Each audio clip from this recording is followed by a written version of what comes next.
Hi there, Steve Stine here again. I had a request for New York Groove by Ace Frehley of Kiss on how the chords went for this song. So I'm going to show you this. It's a great song to play. It's really easy if you're learning how to play power chords. So let me show you what we got here. What we're going to be doing is using three main positions for power chords. We're going to go up to the 7th fret of the 5th string, and we're going to press there with our index finger. Then we're going to take our ring finger, we're going to place that on the 9th fret of the 4th string, and then we're going to take the pinky and put that on the 9th fret of the 3rd string. Now a power chord, you can only strum those 3 strings. You can't strum anything else. Some people make a power chord without their pinky, and if you'd rather do that, that's perfectly fine, but then you'd only be strumming 2 strings. So either way is perfectly fine. So this song starts with kind of a signature kind of strum, this.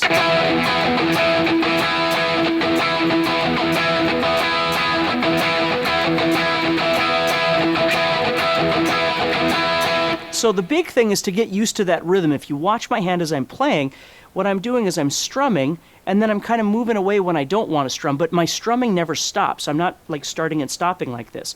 And the second part of that is I'm lifting the chord when I don't want the chord sound. And what happens is if I hit the strings during that spot where I'm lifting my chord, I get a scratching sound. See that?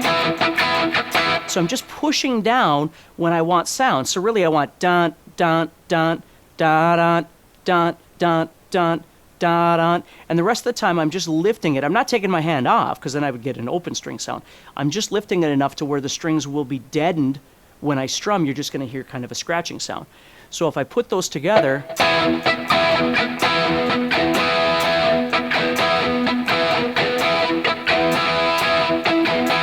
see?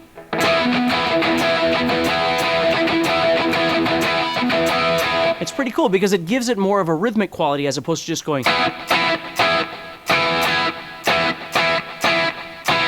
all that strumming in between. But needless to say, if you're like most people, certainly like I was, rhythm is one of the hardest things to learn how to do, is to keep that arm moving and learn how your left hand really just pushes in when you want that sound. So anyway, that's how that rhythm's going to go. So we start off with that. When he starts singing, we're going to do the same thing, but now I'm going to play through the verse for you and watch what happens.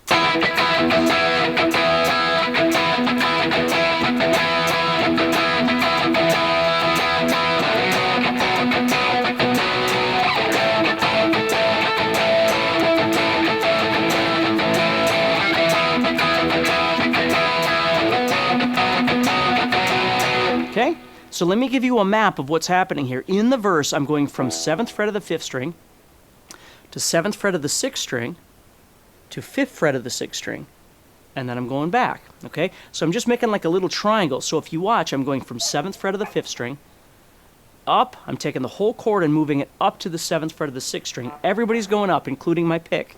Then I'm going to move down to the 5th fret, keep strumming, and then I'm going to head back to where I started from, which is the 7th fret of the 5th string. And then I head back up again. So I'm going 1, 2, 3, 4, 5 movements. Let me play it for you again. Then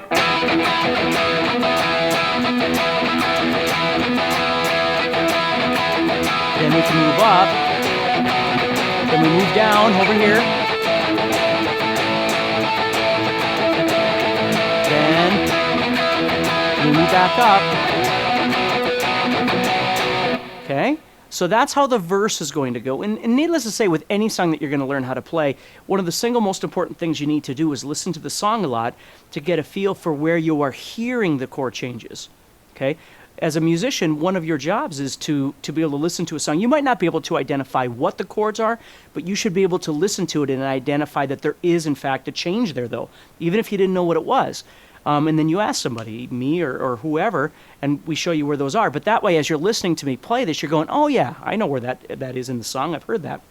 So now we're on the pre-chorus where he says, here I am in New York City. It's still just this chord. It doesn't move. Then we go into our chorus. Now the chorus goes, I'm back.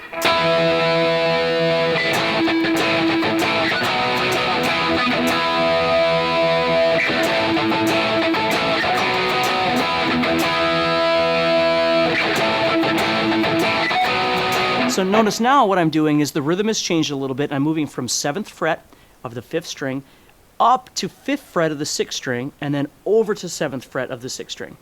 So it's the same triangle, but it's a different movement. So I'm going to play that for you again. So we start up with I'm back.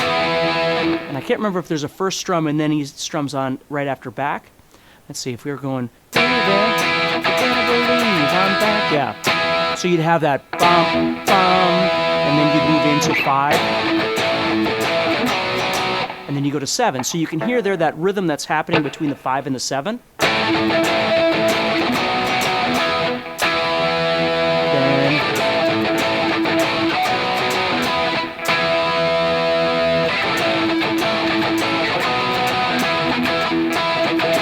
Then you're back again.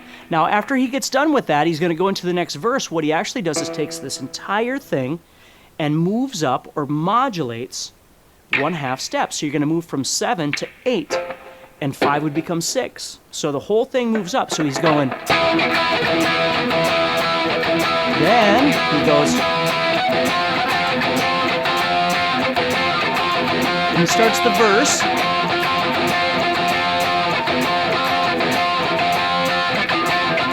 Here he goes. Then down. So you see, the great thing about power chords is you might not know the names of all the notes that you're playing here, but it doesn't have to restrict you from being able to play because you can see where you're going.